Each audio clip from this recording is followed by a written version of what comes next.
Alors, nous avons en direct M. Fadiga de l'Union des forces démocratiques de Guinée. Il en est le porte-parole. M. Fadiga, bonjour. Bonjour. Bienvenue donc dans Face à l'info. Vous nous confirmez déjà que M. Bahouri est définitivement, en tout cas pour le moment, exclu du parti? Non. Je disais donc que je confirme la nouvelle. Cette décision a été effectivement prise hier au cours de la réunion du conseil politique de notre parti. D'accord. Alors, qu'est-ce qui a été à l'origine de la prise de cette décision, finalement? Simplement, comme vous auriez pu le remarquer, M. Bahouri était dans une logique de déstabilisation de notre parti. Nous avions tout fait pour lui faire entendre raison. Et comme on n'est pas parvenu, donc on s'est retrouvé dans l'obligation de prendre cette décision. Oui, mais est-ce que vous ne pensez pas que c'est trop risqué?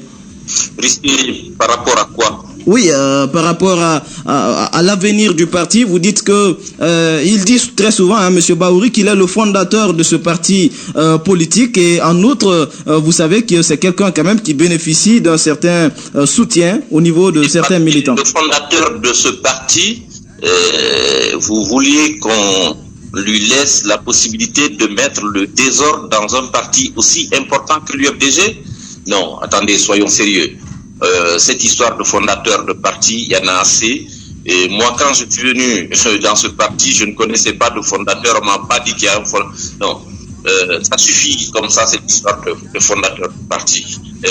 En revanche, ce parti-là, c'est la propriété des militants. L'UFDG est la propriété des militants. Point final. Monsieur Bahouri, depuis son retour d'exil, nous sommes un parti d'opposition, l'UFDG, le principal parti d'opposition au régime de M. Alpha Condé. Nous avons notre discours à nous, notre ligne à nous, et M. Bahouri a sa propre ligne. Vous pensez que cela est normal dans un parti politique? C'est insupportable. Et au regard de tout cela, nous avons décidé de nous en défaire. Mais seulement M. Fadiga et M. Bahouri déjà a réagi. Hier soir, il dit que cette décision est nulle et non avenue. Mais c'est lui qui le dit. Et pour nous, elle n'est pas nulle et non avenue.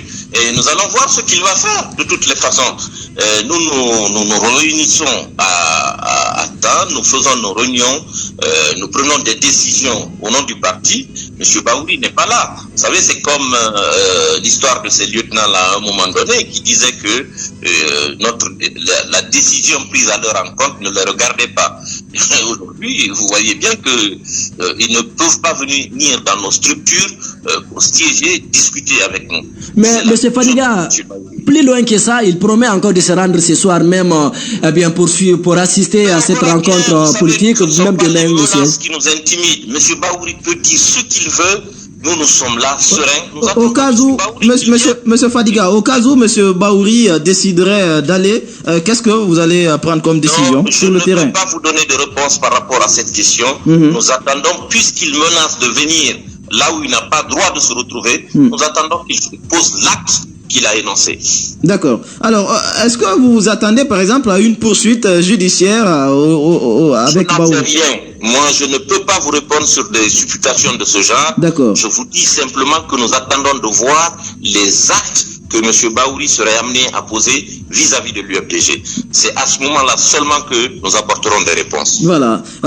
C'est Chérif Fadiga, donc porte-parole de l'Union des forces démocratiques de Guinée. Merci d'avoir accepté notre invitation.